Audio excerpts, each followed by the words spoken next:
अच्छा बेटे, अब हमने प्रोग्राम ये करना है कि फैक्टोरियल वाला प्रोग्राम करना है, ठीक है। अब फैक्टोरियल वाला प्रोग्राम हम तीनों तरीकों से करते हैं। फंक्शन के थ्रू भी करते हैं, ग्लोबल वेरिएबल से भी करते हैं, और क्या कहते हैं, आपका अल्लाह भला करे, सिंपल तरीके। सबसे पहले सिंपल तरीके से करते हैं, ठीक है। इंट एन आई, अच्छा जी, और इसके अलावा F long int F is equal to 1, और C out enter number C in N. अब हमने for I is equal to 1, I is less than or equal to n, I plus plus, और f is equal to f into I, ठीक है। f is equal to 1 क्यों लिखा है मैंने? हर वो वेरिएबल जिसके अंदर प्रोडक्ट स्टोर हो रहा होता है उसको 1 के वेरिएबल डिक्लेयर, 1 के इक्वल डिक्लेयर कराते हैं, ठीक है, बिफोर यस सर। प्रोसेसिंग। और हर वो वेरिएबल जिसके अंदर सम जो हो रहा हो उसको, सम या काउंट हो रहा हो उसको 0 के इक्वल डिक्लेयर कराते हैं हमेशा, ठीक ठीक है। सर। अब देखिए, ये हमने किया, रन किया, इस प्रोग्राम को रन करा, और ये प्रोग्राम हमें देगा एंटर नंबर, हम कहते हैं 4, और 24 इसका फैक्टोरियल है, ठीक है। ये हमारा प्रोग्राम सही चल रहा है। अब इसको थोड़ा सा जरा बेहतर कर लेते हैं। क्या बेहतर कर लेते हैं? Factorial of this one N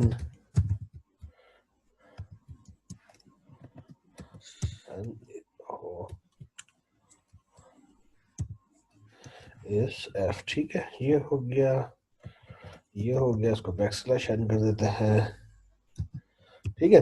अच्छा, अब ये तो सिंपल प्रोग्राम हो गया। अब हम इसी काम को सपोज कीजिए कि ऐसे फंक्शन के थ्रू करते हैं, बल्कि जो वैल्यू रिटर्न कर रहा हो, ठीक है। लॉन्ग इंट फैक्ट, एक इंटीजर ले रहा हो और वैल्यू रिटर्न कर रहा हो, ठीक है। समझ में आ रही है बात? Yes sir.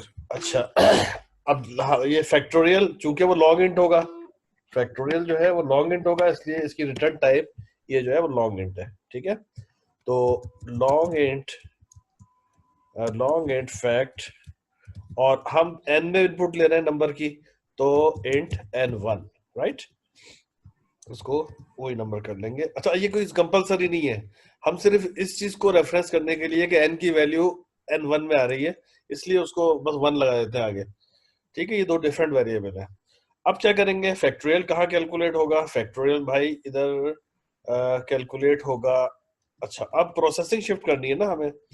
हमें ये पूरा का पूरा सिस्टम जो है, ये वाला, ये इधर लेके आना पड़ेगा। ये ले आए हम इधर। अच्छा, अब for i is equal to 1, i is equal to 1, ये n1 हो गया। अच्छा, अब इधर इसकी भी जरूरत नहीं है, इसको आप इधर कर लें, ठीक है। डिक्लेयर, क्योंकि f इधर आ गया तो इसकी डिक्लेरेशन भी अब यहाँ होगी, और f इंटू आई, और आखिर में आप लिखेंगे रिटर्न f, ठीक है। f को आप रिटर्न कर रहे हैं। अच्छा, और इज यहाँ जनाब अली आप फैक्ट फंक्शन कॉल करेंगे और इसके अंदर n को पास कर देंगे, दैट्स इट, ठीक है। ये आपने वो फंक्शन बना दिया, सही है। अब ये फंक्शन भी वही काम करेगा, देख लीजिए। अब क्या कह रहा है भाई? आई वॉज नॉट डिक्लेयर, ठीक है जी, कोई बात नहीं, आई डिक्लेयर कर देते हैं, अभी कोई मसला नहीं है। इंट आई, ठीक है जी।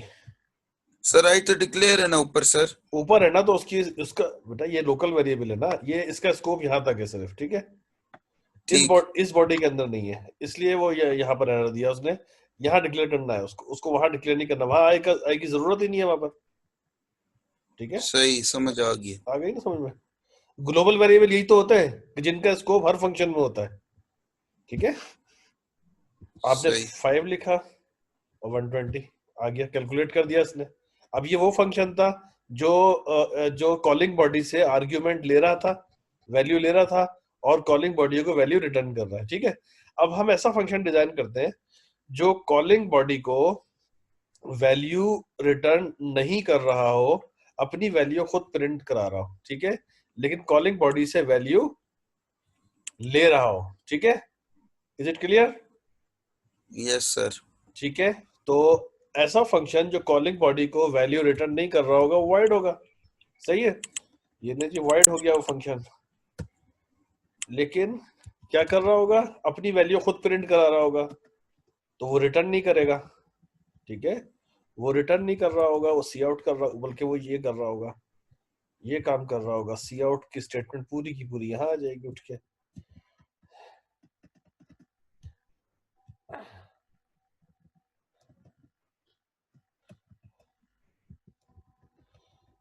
ठीक है जी, अपनी वैल्यू खुद प्रिंट कर रहा है।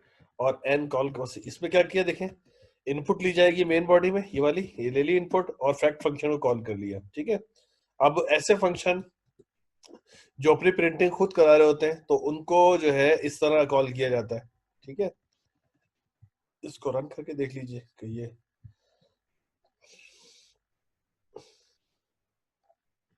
एंटर 5 नंबर, हमने कहा 5, 120 कैलकुलेट कर दिया उसने, ठीक है। अब ऐसा फंक्शन जो ना वैल्यू ले रहा हो ना दे रहा हो, ठीक है, ना वैल्यू ले रहा है वो और ना वैल्यू दे रहा है। अब इस केस में क्या होगा, इनपुट भी इधर शिफ्ट हो जाएगी, किधर, इधर शिफ्ट हो जाएगी,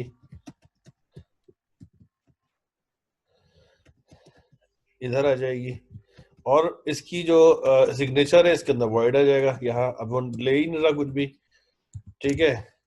तो ये अपनी इनपुट भी खुद ले रहा है, अपनी आउटपुट भी खुद ले रहा है, ठीक है। एन और आई लॉन्ग इंट F1, ठीक है। एन हो गया, इनपुट उसने खुद ले ली, लूप अब एन तक चलेगा, इन सारे वेरिएबल शेरिएबल सब की इनपुट डिक्लेरेशन सब इसमें होगी, ठीक है। यानी कि पूरा प्रोसेसिंग कोड फंक्शन में आ गया और यहाँ सिर्फ फंक्शन कॉल है। और ऐसे फंक्शन जो वाइड होते हैं उनकी कॉल होती है वो एम्प्टी होती है, ठीक है, उसको वो कोई वैल्यू नहीं ले रहा, एम्प्टी छोड़ दिया उसको, ठीक है। इसको रन कर लें, 5 120, ठीक है। Is it clear. इसके बाद इसी काम को हम अगर ग्लोबल वेरिएबल के जरिए करना चाहें तो वो कुछ इस तरह से होगा, इंट लॉन्ग इंट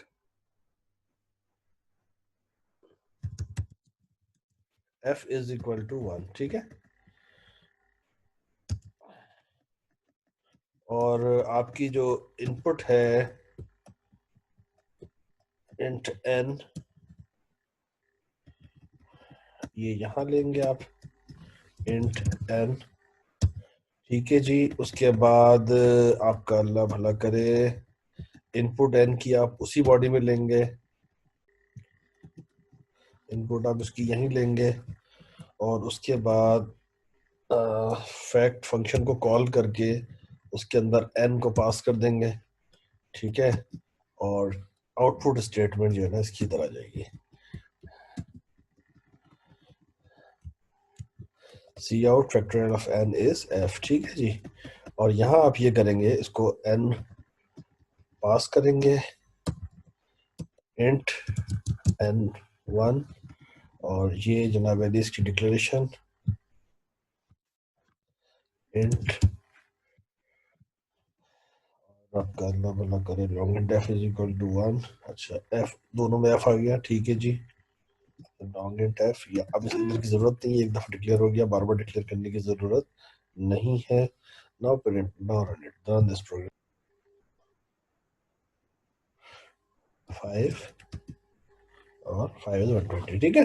अभी आपको 3-4 मुख्तलिफ तरीकों से ये प्रोग्राम बना के दिखा दिया।